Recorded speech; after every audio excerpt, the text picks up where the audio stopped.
தந்தை, மகன், தூய ஆவியாரின் பெயராலே ஆமேன்.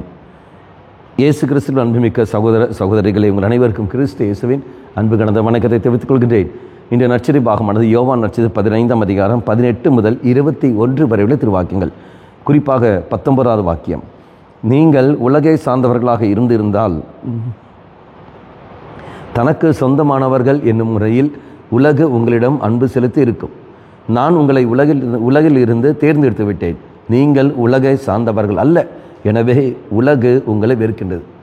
தெய்வம் நம்மை விலை கொடுத்து வாங்கிவிட்டார். அதான் 1 பேதுரு 1ஆம் அதிகாரம் 18-19. என்ன விலை? திரு ரத்தம் கொடுத்து, தன்னுடைய விலை மதிப்பில் ரத்தத்தை கொடுத்து விலை வாங்கியிருக்கின்றார். அப்படி என்றால் நான் தெய்வத்துக்கு சொந்தமானவன்.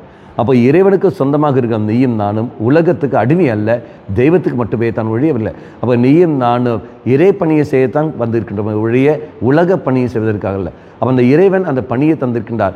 நீ இந்த இடத்தில், இந்த குடும்பத்தில் இந்த பணியை செய். கணவனாக இருந்து கொண்டு இந்த பணியை செய், மனைவியாக இருந்து கொண்டு இந்த பணியை செய், பெற்றோராக இருந்து கொண்டு இந்த பணியை செய், நீ ஒரு குருவாக ஒரு கன்னியாஸ்திரியாக இருந்து கொண்டு இந்த பணியை செய்.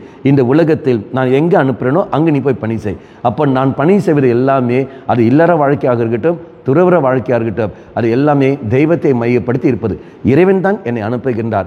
இறைப்பணியைத்தான் நான் செய்து கொண்டிருக்கின்றேன். அப்படி என்றால் அவர் இறைப்பணியை செய்கிற பொழுது நிச்சயமாக உலகமானது எனக்கு எதிராகத்தான் போகும். உலகம் எனக்கு எதிராக போகிறது என்ற எண்ணத்தை என்று எண்ணிக்கொண்டு நான் என்ன செய்யக்கூடாது? தெய்வ காரியங்களுக்கு எதிராக, இறைப்பணிக்கு எதிராக போகக்கூடாது. மாறாக உலகம் எதிராக இருந்தாலும் எவ்வளவுக்கு எவ்வளோ நான் எதிர்க்கிறதோ அவளுக்கெவ்வளோ நான் இறைப்பணியில் ஈடுபட்டு போனால் மட்டும்தான் எனக்கு சக்தி கிடைக்கும். ஆக இறைசன் மன்றாடுவோம். ஆண்டவரே, என்னை எப்படி தான் உலகம் வெறுத்தாலும் சரி, நான் உம்முடைய பணியில் நிலைத்து நிற்க கிருபை எனக்கு தாரும் ஆண்டவரை சொல்கிற மன்றாடுவோம். கண்களை மூடிக்கொள்ளுங்கள். நல்லவனாய் தெய்வமே, என்றும் உம்முடைய பணியில் ஈடுபட்டு இருக்க எனக்கு சக்தி தந்திரலும். எல்லா நெருக்கடிகளிலும் தோல்விகளிலும் உன்னை மட்டுமே மையப்படுத்தி வாழக்கூடிய வரத்தை எனக்கு தந்திரலும். அம்மா மாதாவே, தெய்வ மாதாவே, எங்கள் மாதாவே, என் அன்னையே, விசேஷமாக எங்களுக்காக பரிந்து பேசும். ஆமேன்.